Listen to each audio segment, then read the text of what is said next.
everyone, it's Shane Kanto, your Wasteland Reviewer, and welcome to the Wasteland, my weekly show where I take a deep dive into a particular film, and we're getting to feature-length John Ford films in the mid-1920s with three bad men, and I have my buddy Jim, a member of the movie club, joining me. Jim, thank you so much for coming on to talk about some John Ford. What up, Shane? Thanks for watching old black and white silent film with me. Absolutely. Jim's going to be popping up a little bit more frequently when I get to some of our war films specifically. I have you and Griff written all over them in terms of my buddy Griff, because John Ford, went away to World War II, made a whole bunch of films, actual war stuff. Propaganda films, maybe, but interesting films. But this is a Western, which I'm pretty sure most people would think about for John Ford. But for those who haven't tuned into Welcome to Wasteland before, we have three segments. We have coming attractions for the week of August 25th. And we have our feature film, Three Bad Men, and then we have some recommendations for you. But starting off with a pretty busy weekend for the last weekend in August, which sounds weird, before we get into the always strange month of September, which seems like it's just a bunch of hodgepodge of weird movies dropping. But Jim, there are 5 wide releases coming out this weekend and a whole bunch of other things on streaming and VOD. But what show are you excited to talk about for coming attractions? I'm excited for Ahsoka. One of my big guilty pleasures the past couple of years, maybe since COVID, probably since COVID. And this touches on something you and I talked about very briefly the other day. I like watching reaction videos to things I've seen. So like The Boys, for example, I really enjoyed watching some reactions to The Boys because I watched that alone. And it's hilarious and completely messed up, topsy-turvy. But I'm a very introverted person, so I just kind of watch, and there's no reaction whatsoever, right? So I really enjoy watching people, maybe who are extroverted, maybe who are putting a little on, watch these shows. And The Mandalorian was a big hit with true nerds, proper nerds Star Wars nerds. Everything that the Star Wars movies did wrong, it seems, the first 2 seasons of The Mandalorian did really well. So I really enjoyed watching The Mandalorian bring excitement and joy to people. And they were absolutely ecstatic to see Ahsoka kind of brought to life from the animated series. Yep. Do you know the name? She was originally in Clone Wars and then was in Rebels. Oh, she was in Rebels too. So I might need She's to watch actually some in stuff. one of the coolest episodes of Rebels. She goes toe to toe with Vader. Oh, okay. And Darth Maul.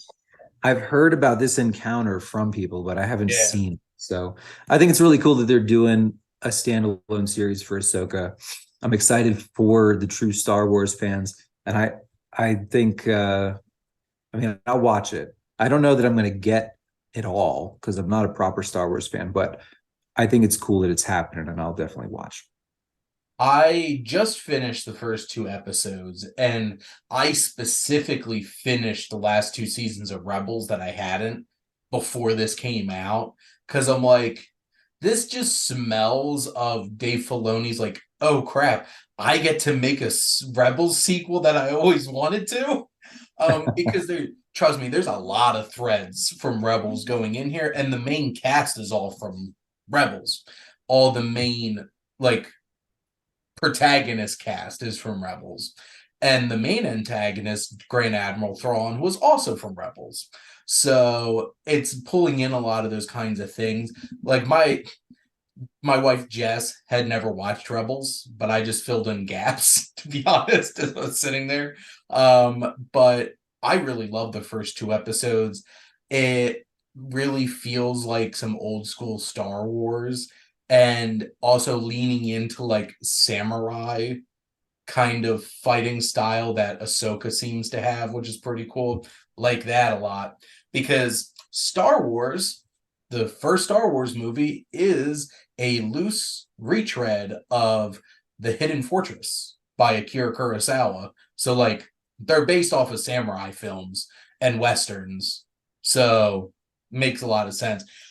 I don't know how to feel anymore about other Star Wars fans, because it seems like a lot of them just aren't happy with anything.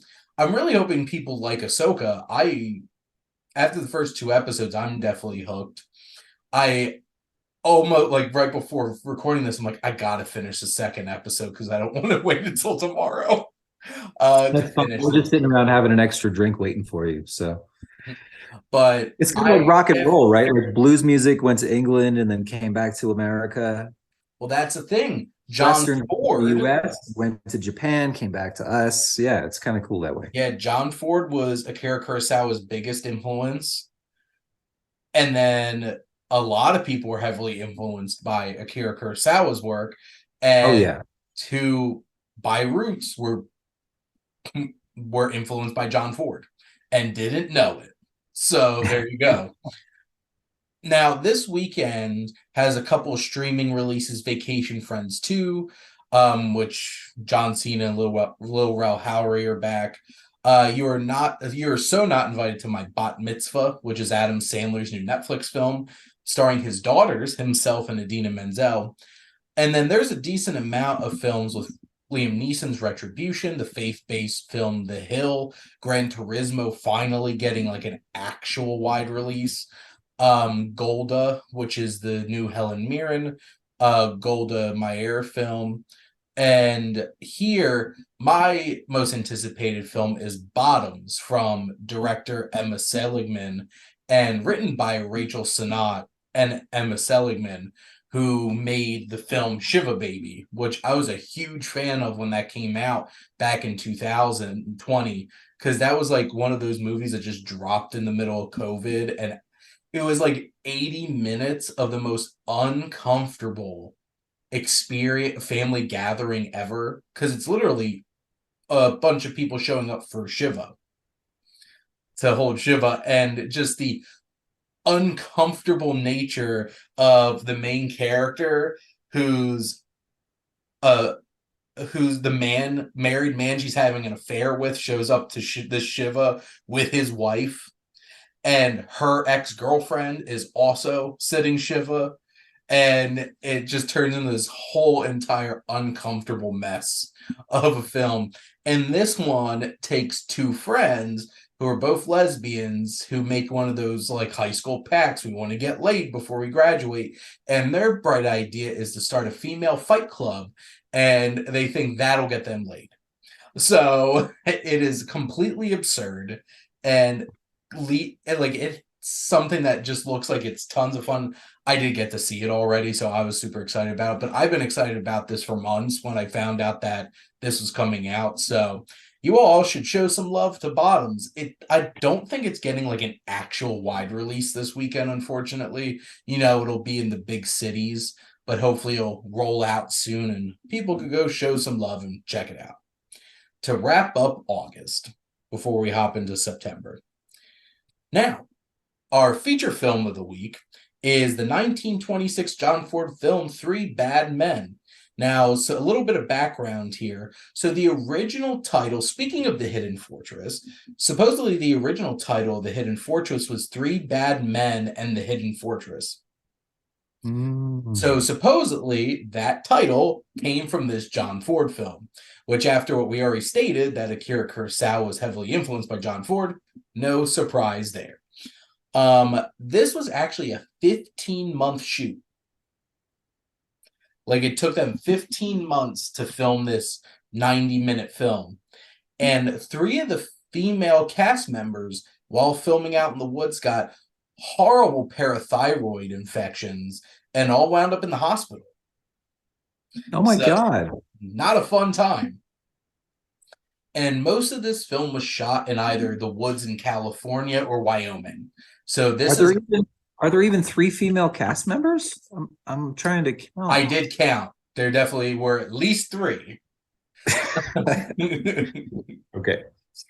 It's like, but no, there's not a ton. And so it's probably the three female cast members in the movie all got sick. Because the westerns don't have a ton of like female characters unless they show up like at a brothel or something, and then it's like, well, that's nice. But Jim, what were your general thoughts on Three Bad Men? So I first tried to watch the movie on Plexi or Plex at Plex TV. Sorry. Because IMDb told me that it was on Plex TV. But I started watching and it was in color. And then there was this annoying soundtrack through like a keyboard. And I was this looks like bad daytime TV. Like what's going on? It wasn't the right movie, not at all. So I just went to YouTube. So if anybody wants to see this, there's like several versions of this on YouTube. The one I saw was from Moonflix. Me too. It was called the one I watched too. All right. So the soundtrack was like period appropriate. At least the instruments were appropriate. It was kind of thoughtful. It stopped a couple of times for dramatic effect, which was kind of cool. So it wasn't just random music put behind the movie. Somebody scored it. Whether or not they were an amateur, like at least it worked. It worked for me pretty well. Where to start? Tropes. So Western tropes. There's the newspaper man. There's the lone wolf. There's the gentleman bandit. There's the crooked sheriff. The dandy from the East Coast who's like completely out of his depth.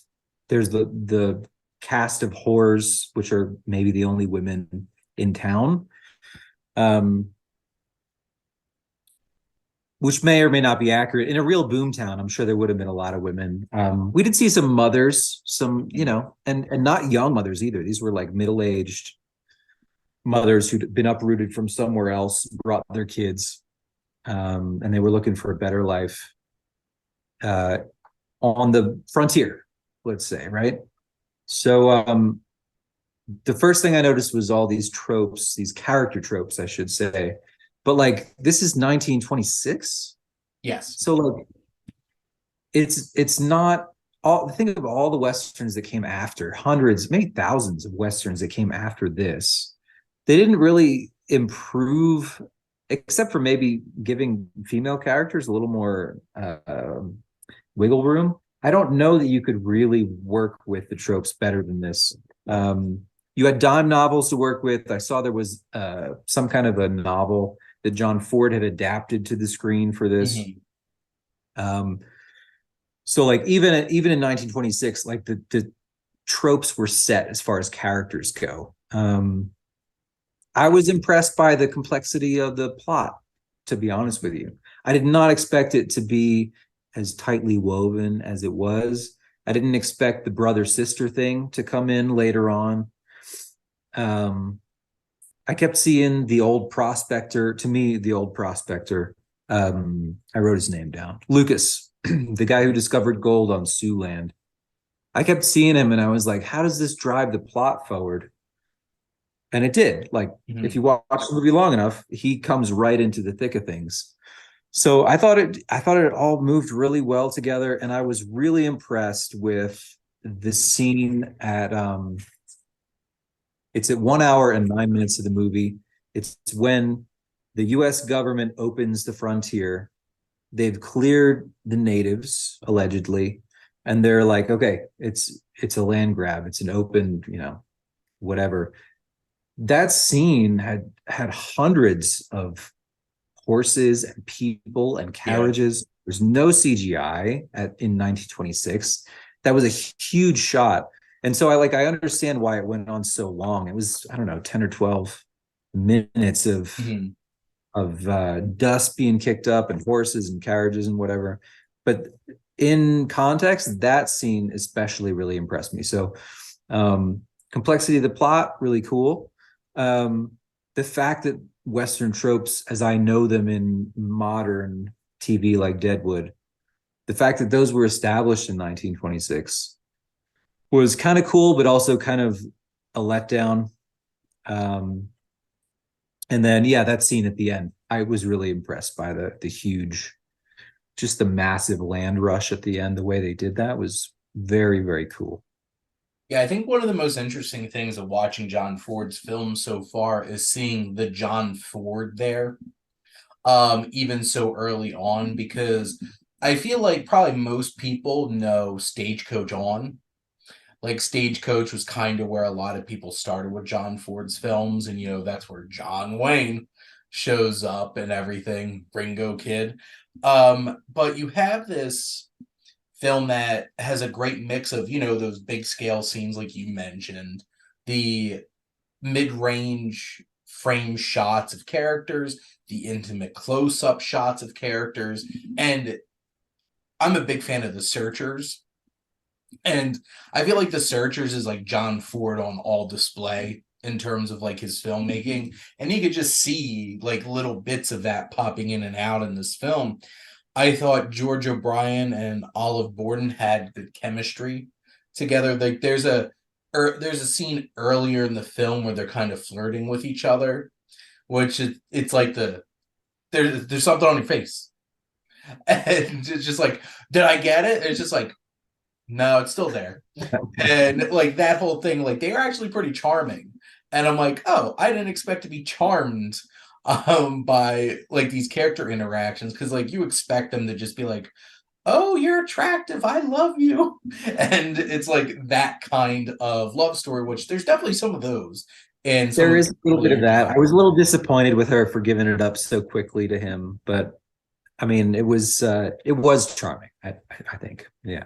Yeah, it's like not saying this is the most complex love story in a film. At least it's baby steps moving forward to some of the things that I've seen in his other films. I also think it's very interesting, the titular bad men aren't that bad. No, And no, and you're pretty. So what I thought was interesting is that we can form our own opinion about them in the first 5 minutes that we see them, but yeah, it's what was the name of the female actress, the main actress? Olive Borden. Oh, Olive Borden. The fact that she trusts them kind of tells the viewer to trust them. And Hmm. I couldn't really decide. It's thunderstorming here, so the dogs I'm sitting are freaking out. Um, I couldn't really figure out why we trusted her immediately. Um, and I agree with you that the fact that like I kind of thought that the turn from rooting for like the Lone Ranger or the sheriff, the lawman, I kind of thought that happened later to, Bonnie and Clyde, or like what was that Susan Sarandon movie where Brad Pitt was in it? Oh, Thelma and Louise. Thelma and Louise, exactly. Where like the outlaw becomes the sympathetic character. Yeah. In my broad overview, that didn't happen until much later. So I thought it was really cool that we get to see, that kind of a twist Yeah, in we're like 1906. Yeah. we're in with these like quote unquote criminals pretty early on in the film. And Olive Borden's character Lee has a death and is grieving. And like that's kind of the point where she kind of gets like picked up by the fellas and they kind of get into it. And then just so happens that Dan O'Malley shows up, gets brought into the fold too. Um and some of the things in this, like what was it? Uh oh yeah, the whole scene where the two of the three guys head into town to try to pick up some suitors for her. That was pretty funny. Like them messing around with like the little tiny guy. Well, like you mentioned, like the guy from out east who's Yeah, just like, he was a tenderfoot, right? Like yeah. he's completely out of his element there. Mhm. And And then like, they picked up on the newspaper guy. They started following the newspaper guy around too. yeah. So it was kind of a cool way to introduce secondary characters Yeah, at the same. and in like a fun physical comedy kind of way, Yeah. to introduce those characters. And like there's some like big moments in this film in terms of like, like wagons and church on fire and stuff like that. And you're just like, wow, John Ford's pulling out not pulling out any stops. Um That was and a very creative way to burn the church. Like, mm, why not just go set the church on fire? Like, why do you have to set wagons on fire and then barrel them into the church? But I maybe he got the Michael Bay thing like really early on, I guess. as long as that horizon's at the top or the bottom of the screen, we're good. That's right. That's right. That's right. Um, this is one of the top John Ford films for me so far, that I've watched, and it's interesting finally getting into like some real like meaty feature length films at this point.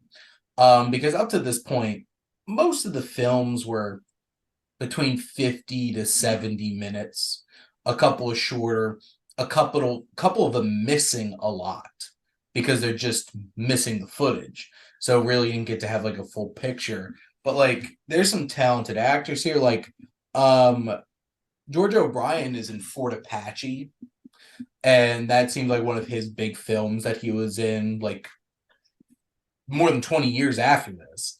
Because that was in like 1948, it looked like that came out. I've heard of Fort Apache. I've never seen it, but I've heard of it.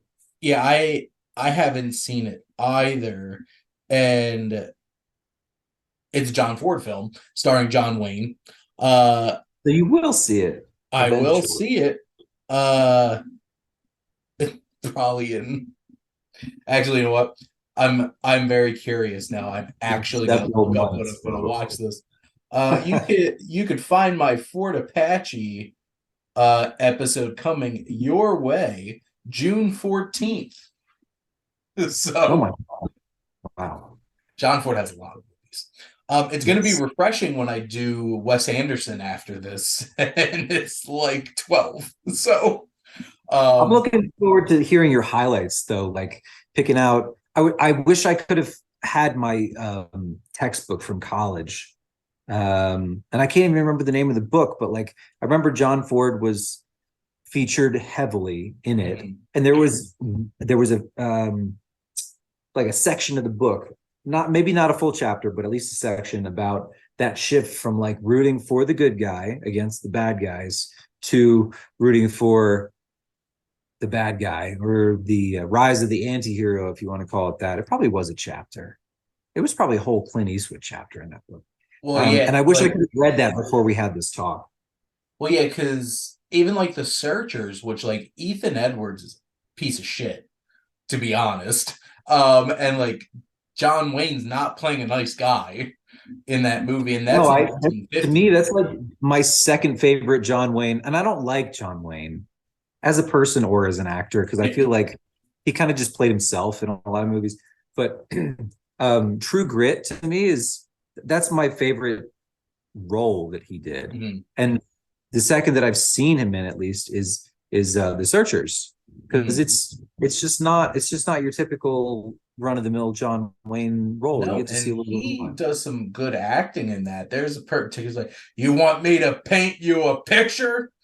And there's like real emotion and fire in there. I'm like, is John Ford getting him to act? and, and it's one of those kinds of things because it was the 60s when Sergio Leone made his shifts in the kind of westerns he was making. And that was a big time because basically it was John Ford for decades, the teens into the 20s, into the 30s, into the 40s, into the 50s, where he was the Western director. Leone for a decade, the 60s, and then Eastwood picked up in the 70s into the 80s and kind of stopped in the early 90s, and the genre nobody picked it up from him. The genre kind of like fell to the wayside. Well, you could argue that Eastwood kind of killed it, but maybe it ran its course, you know. I think it's Well, interesting though, like we were talking or I was talking about how the Westerns jumped from the US to Japan. mhm. People always reference the Sergio Leone trilogy, at least, as being a really big moment in Western cinema. I think it's really interesting that kind of jumped another ocean between Ford and Leone, or Ford to what's the name of the movie you said, Star Wars? Yeah, Akira Kurosawa and those samurai films, which yes, The Lone Fortress. The name of the movie you said was that was the one I was thinking of, which I have not seen yet. Well, that's an interesting point too, because Fistful of Dollars is just Yojimbo. So is it really? It literally is an unofficial remake of Yojimbo with Toshiro Mifune and directed by Akira Kurosawa. So I guess really it was Ford to Kurosawa to Leone to Eastwood. And then, we sporadically get Westerns today. Like I just rewatched 310 to Yuma, the James Mangold remake. And if anybody can make a Western today, it's James Mangold. He has a very old school kind of way of filmmaking. And, Clint had Crime Macho, which was like this neo-Western. But, Clint probably should hang it up at this point. He's making his last film at 90-something years old. But still going. Yeah. But I thought this was an interesting film. It incorporated a lot of different kinds of elements, like you mentioned, like the gold rush is a big part of it. The complications of like these three criminals and like us falling in with them, and you have this love dynamic at the front with the two main characters. It has some layers to it, and I think John Ford balances them all pretty well. And you know what? It's a good film, especially like looking back. This is mid-20s, and I think the Western is probably one of the easier genre films that just fall into the formula very easy. Because like you could easily just be like, good guy, bad guy, damsel in distress, good guy and damsel in distress, right off. And that's a movie. Right. And at least this had some layers to it. It did. We had the happy ending. We had we knew they were going to get together from beginning to end. Yeah. But it did have some layers. And I was wondering, now that you bring up 310 to Yuma, has this been remade? And why not? If I don't know of any remakes of this movie unless they're under another name. Well, and I think that's also the challenging thing, because you don't even really need to try to remake a lot of these old Westerns, because I feel like a lot of people are like, oh, I have this idea. And that's been done before. So it is what it is. But it's an interesting thing. It looks like George O'Brien starred in a couple of John Ford films in this era, because the next film I'm going to be doing also stars him. Cool. But I think this is definitely one of the strongest films that he had up to this point in his career. You could tell he's really hitting his stride, and it'll be interesting to see how that keeps progressing over the course of the 20s and then into the 1930s as I keep moving along here. But Jim, do you have any other thoughts that you want to throw out there about Three Bad Men? Two. One immediate. I thought Dan O'Malley had like a very classic Hollywood face. Yes. I saw Channing Tatum at one angle, and I saw I had to look his name up, Tobias Menzies at another angle, who was Admiral. Okay. Yeah. Yeah. You know what? And now I'm just imagining Coen brothers like make a Western and like cherry pick a whole bunch of John Ford elements and cast Channing Tatum in it. He was a lot of fun in Hail Caesar, so he has worked with the Coen brothers before. He was a lot of fun. On a broader scale, I thought it was an interesting link between stage and cinema as we know it today. Makeup, I thought, was kind of not consciously a throwback, but like to me, if somebody's wearing that heavy makeup, obviously Olive Yes. She's not going to be wearing makeup in the middle of wherever they were, Yeah, Wyoming. like this is like Wyoming. So And then when I saw the sheriff, immediately something's off with the sheriff because he's got heavy makeup on. His eyes are dark, like he just mhm. something just looks off with him. Um, and the acting, obviously, it's a silent film, so the acting has to be a little bit more gregarious Just and like just a little bit more, yes, exactly, a little bit more obvious, yeah. so it was cool for me, as it was kind of a missing link for me between um stage, because I got to see a Shakespeare show a couple weeks ago, Midsummer Night's Dream, Oh, which was, nice. it's always fun. Midsummer Night's Dream is always, it's absurd. It's like the absurdist comedy, right? um, and something newer like Oppenheimer, where you have very, very, very subtle, you know, facial expressions and things because the camera's right in your face. Mhm. So that also kind of stood out to me a couple times. That it was kind of cool to just see the missing link between then and now, in a lot of different ways. Absolutely. But yeah, you What could about definitely see final there. thoughts?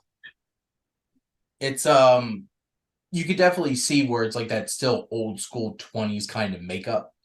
Yes. And it's also interesting seeing them out in location.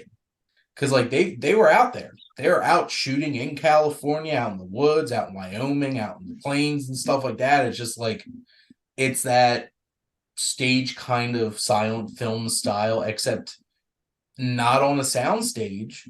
Like this isn't like that big studio thing. It's like out there actually filming, which makes sense why it took them 15 months to film this, because I don't think a whole lot of directors were very used to like being out on location for months and months and months at that point. Yeah. But it's definitely a strong entry here in Ford's filmography. We'll see how long it sticks up at towards the top for me as I get into his more modern films, starting with Stagecoach, but we'll have to see. And next week, my buddy Griff's joining me to talk about The Blue Eagle, which is an action film about a couple of naval officers fighting over a woman. So that's fun. Also starring George O'Brien and Janet Gaynor, the original Star is Born. So that's something interesting. But we're going to wrap things up for everybody here on Welcome to the Wasteland with some recommendations. So, Jim, what show would you like to recommend to everybody? I feel like I've already recommended this show on your show, but Deadwood on HBO, my favorite show of all time. And I had a suspicion watching it when I saw it back in, I don't know, the aughts. I didn't have a big experience of Westerns to pull from for inspiration and for tropes and whatnot. I hadn't read dime novels. I hadn't, even been to university. So like it was weird that I enjoyed, Deadwood so much. And what the writer Milch, what Milch is doing with Deadwood is he's taken all these tropes, the sheriff, the saloon keeper, the whore with the heart of gold, the preacher, the dandy, the whatever. The drunk doctor is my favorite character in Deadwood. Well, it's hard to go wrong with Brad Dourif. Brad Dourif's Yeah, fantastic. yeah. Mississippi Rising, Mississippi Burning, was that the name of the Yes. movie? I'm always Really gonna good in know that too. him as Grima Wormtongue from Lord of the Rings because that's where I saw him first. It's also Chucky, so Also good, but yeah, it's really cool to see from the old black and white silent film up to Deadwood, like this genre, even if it's being twisted up or even chopped up and put back together in, it's more like if you smashed a mirror and you have a mosaic to put back together, because the character tropes are still there in Deadwood, but they're being played with in very interesting ways. So if you have not seen Deadwood, go see Deadwood because it's a masterpiece. 3 seasons in a movie. 3 Oh, seasons, and the movie was okay. But the show was great. Ian McShane talking about some cocksuckers. Uh, three bad men was missing out on quite a He kind few. of steals the show from Yeah, Timothy Oliphant a little bit. yeah. Timothy Yeah. Oliphant, John Hawkes. I like who's like his best pal. Brad Dourif. God, who else is in it? The newspaper man is in Jeffrey Mozart. Jones was the Jeffrey news. Jones. Yeah. Yeah. Is it Keith Carradine? Yes. Yeah. Mhm. And Keith. then Yeah. Brian Cox shows up. Brian Cox shows up later, and Yep. there are some very, very good female characters in the show. Mhm. For anyone watching, I don't know any of the actresses' It names. has a great cast. Powers Booth's in it too, right? Yes, yes, he is from Tombstone. Yep. Molly Parker, um, Paula Malcolmson's Trixie. Uh, there's a bunch of character actors. Oh, Robin Weiger Calamity Jane, who steals a lot of scenes in that show. Molly Parker kind of steps into the role of the lady from Three Bad Men. She's a wealthy woman from Yep. back east, and she's kind of like left on her own, and she steps up to the plate and actually, makes something happen. She shows true grit, if you will. I forgot Anna Gunn was in this before everybody hated her because of Breaking Bad. Oh, that's right. That's Skyler. right. But she doesn't for a few episodes. She's a later addition, like Brian Cox. Mm-hmm. But yeah, like Sarah Paulson. There's just a lot of really great actors and a lot of great character actors that pop up in this show that kind of fill out. It's like I know them from somewhere. Yeah. So I always like to do trio recommendations as long as I've watched enough, and I certainly have since I did my last recording of a new film, something off my watch list, and rewatching one of my own movies. I want to recommend Rebirth, which I got to see in a theater this weekend. I was one of only 2 people in the theater. This is a new Shudder horror film. It's going to be on Shudder streaming service eventually. It's about this this coroner who steals the body of a young girl who died, reanimates her, and is doing all these experiments to bring her back to life. And the young girl's mother winds up catching her and joining her out of desperation to keep her daughter alive. Oh, And man. there's a lot. It deals with so many complex moral dilemmas and emotions in this. The mother is one of the nurses from Scrubs, actually. And like the 2 lead performances are fantastic. I saw the trailer and I'm like, I really hope it doesn't go in like this schlocky horror movie direction of like her daughter is now possessed or something and she's evil. I'm so glad it does not fall into those horrible tropes. And it really challenges you by the end with like how much you empathize with this mother based off of the decisions that she feels like she has to make. And it's such an interesting film in the way that it challenges that way. It's like an hour and 40 minutes. It's a pretty tight film with a lot of complex themes and ideas to challenge. So definitely would recommend. This was a dance film, was it not this year? Rebirth? Yes. So like it had to have come out in the festivals because it had like tons of reviews already on Rotten Tomatoes. It had like a 95% on Rotten Tomatoes. So it came out pretty positive from the festival circuit. And it feels like it's not just like a schlocky, low budget horror movie. So it felt like there was some real care that got put into it. So I'm not surprised that it debuted at one of the festivals. It definitely feels like an independent film, but it doesn't feel like it was made with independent film money. And you never want that. You don't want it to feel cheap. One film off of my watch list that I watched, which I will be doing an episode of Rowan the Wasteland for, is The Painting. And this is a French animated film about three characters from different class systems within a painting who escape their painting to find the artist who made them to finish the painting. Is this a Van Gogh? Is this a Van Gogh reference? Or You know what?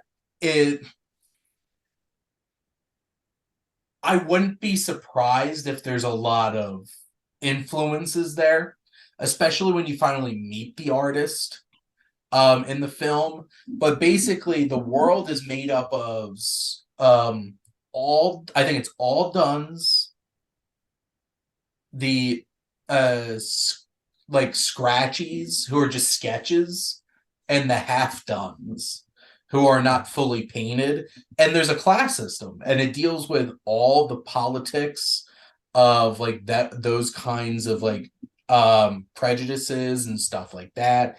And it's pretty existential in terms of like, the search for your creator and finding your meaning, and what if you try to define your own meaning, and is that against the meaning that your creator set forth for you? And I'm like, of course this movie's French. Because it's a lot more complicated than you would expect an American animated film, most of them to be. It was beautifully animated. I really liked the characters. It has some really awesome adventures through like all these different paintings. It's a pretty elaborate film, and I think it was like 82 minutes. It was a really engrossing and interesting film, and I'll be looking forward to record my episode with Rowan. I can't wait to hear what he thought about it. And then for my most recent movie marathon, I did Criterion Collection movie marathon. I made a ballot for all my friends who could make it of the first 100 Criterion Collection movies. And of course, they picked a lot of the mainstream ones. So, like, we watched Silence of the Lambs, we watched Spinal Tap and Rushmore, or more like cult classic-y kind of things. But we also watched RoboCop, which, let me say this, RoboCop is not just some crazy 80s action movie. There is so many layers to this in terms of its unbelievably biting commentary against capitalism and Reaganomics. The whole, every time they have like a newscast or like commercials that come on, and it's like the reality show, the guy's like, I'll buy that for $1. And then they're making like Nukem, which is like a board game based off of like nuclear holocaust and stuff like that. It's just like all kinds of things like this. And the whole privatization of like the RoboCop is unbelievably and uncomfortably relevant today in the way that it deals with police, militarism, capitalism, and Paul Verhoeven just is unrelenting. And also the blood squid budget on this movie must have been like $10 million. Because the amount of blood squibs that you see shooting at people in this movie. And there's incredible practical effects. And also, Peter Weller, amazing as RoboCop. And also one of the greatest villains in the history of film, Clarence Boddicker, played by Kurtwood Smith. It's just absolutely amazing. Look, like, he is so great that he can make a line like, bitches leave, actually work in a film. It's just so great. And of course, it does have a bunch of awesome action and stuff like that in it too. So it isn't just a thematically dense film. It also has a bunch of pew pew pew and blood squibs and people getting drenched in acid and melting. That scene's still grotesque as hell. Like 35 years later. But yeah, well, so watch RoboCop. That shoot 'em up scene. It's almost like they felt like they needed to add it. I mean, it might be time for me to watch RoboCop again, because I'd seen the edited version when I was a kid and I loved it. Mm-hmm. Like, maybe too much. Like, it appealed to the violent side of an angry young white kid. And then I saw it again as a teenager on, I don't even, DVD maybe, and I didn't realize there were titties and like blood and all this. It was kind of shocking Oh, the to have film's that. shocking, to Oh say yeah. the least. So it might be time for me to watch it again so I can actually, take a step back and actually see it from a little bit of perspective. It's very interesting having a Dutchman taking a step back and looking and pointing a finger at American society and just being I like, think it's I think it's easier for him because he's coming from the outside. yeah. Well, Yeah. he did the same thing with Starship Troopers. Mm. Took a arguably fascist novel and turned it into a complete and utter satire of fascism. Um, and like I'll always defend RoboCop and Predator for being two like action movies in the late 80s that were not just action movies. Like on the surface they are, but like if you really peel that back, like Predator is such a great deconstruction of 80s action movies and action movie heroes. Where like the first act is literally an 80s action movie. It's like, Dylan, you son of a bitch, and just like the two hands clapping together. What's the CIA having you pushing too many pencils? And Jesse Ventura just being like, I'm a sexual tyrannosaur. And like Shane Black being like, Blaine, you're bleeding. He's like, ain't got time to bleed. And just all of that nonsense, and then watching them systematically get absolutely demolished by the superior hunter, and it being terrifying. And it's like, yeah, all your action heroes, like there's always something bigger and right around the corner. I love RoboCop, love Predator. So there you go. You got a double recommendation. So go watch both of them. Also, don't watch them on TV. There's so much. There's so much more to them. You don't have anything edited out of them. Yes, at this point in time, watching them on television would be the silliest possible option. Yeah, they just don't work on the same level that way. But Jim, thank you so much for coming on and chatting some John Ford and other such things. Thanks for having me, Shane. I'm glad you made me watch this movie. There you go. I make a lot of people watch a lot of movies. But thank all of you out there for always tuning in and supporting your Wasteland Reviewer.